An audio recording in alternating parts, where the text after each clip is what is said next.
si on parle de mon livre sur la pauvreté, on retrouve effectivement des caractéristiques propres à chaque époque.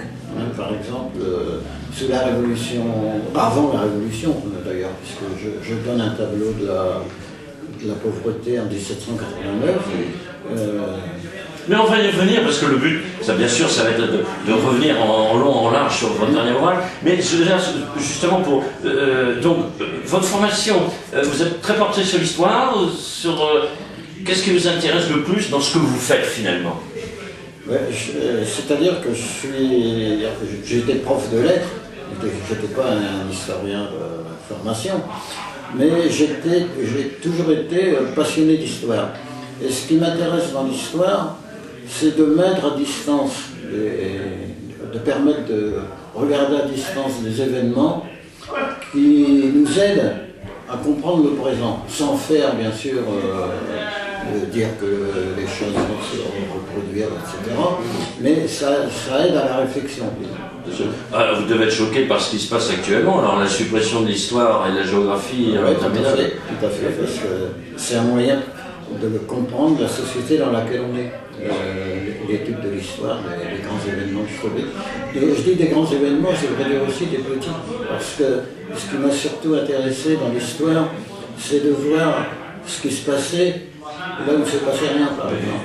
Dans mon premier bouquin, La Révolution française dans l'année, bon, a priori, il ne s'était rien passé, mais cependant, on voit combien c'était intéressant et combien ce qui se passait là, dans l'année, avait des répercussions jusqu'au niveau national. Vous avez donc publié ces 3 premiers ouvrages à la Vague Verte, et là vous êtes passé aux éditions Librairie du Labyrinthe, et c'est Philippe Leleu qui est le grand Manitou de cette édition, et il sera très certainement aussi un invité de notre rencontre sur le blog avec les animateurs de la vie culturelle locale. Alors, c'est un bel ouvrage, hein, et il travaille bien, Philippe. Ah oui, oui. Je vais vous dire, c'est bien illustré, c'est en page. Oui. Très beau papier, très belle typographie. Parce qu'un livre, finalement, c'est pas qu'un texte, c'est aussi un objet. Et on a grand plaisir, à parcourir, à lire, à étudier et à relire. Alors, vous avez choisi comme thème la pauvreté de 1789 à 1900 finalement. La pauvreté, c'est quoi? Pourquoi avoir choisi la tranche 89-36?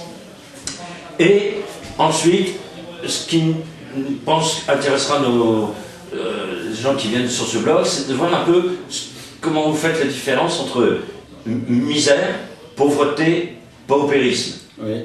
Alors, donc on y va.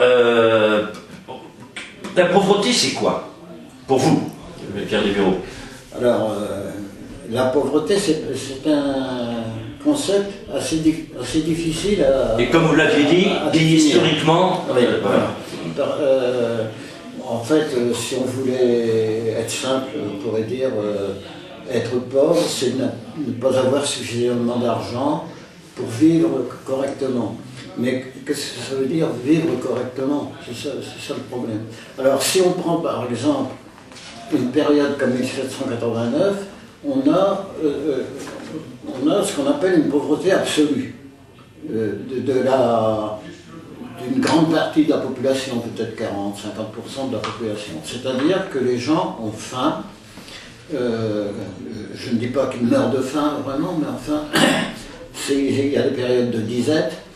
Ils sont très mal logés, etc. Enfin, ils sont dans une situation où leur vie est menacée d'une certaine manière.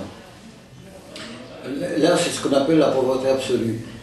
Mais petit à petit... C'est pas la misère? Ou ça peut être la misère, oui. Pour vous, c'est la même chose ou... J'ai cru comprendre ce que vous écrivez, que vous faites quand même une distinction. Oui. Je fais une distinction entre misère et pauvreté.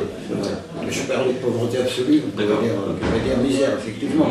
Alors, ce qui s'est passé, si on prend l'évolution, c'est que la pauvreté, la misère, si on peut dire, a eu tendance à reculer au fil des époques, parce qu'il y a eu des progrès techniques, etc., qui ont fait qu'il y a eu une abondance de biens, qui a fait baisser les prix en quelque sorte, et les a rendus plus accessibles, et aussi des lois sociales, enfin on pourra en reparler, mais enfin 1789, pendant la Révolution, on a fait en jeter les bases, sans vraiment rien réaliser, il faut dire.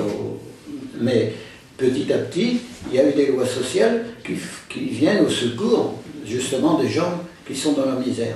Par contre, la pauvreté relative, elle, n'a pas disparu, c'est-à-dire qu'au contraire, on pourrait même dire qu'elle s'est accentuée.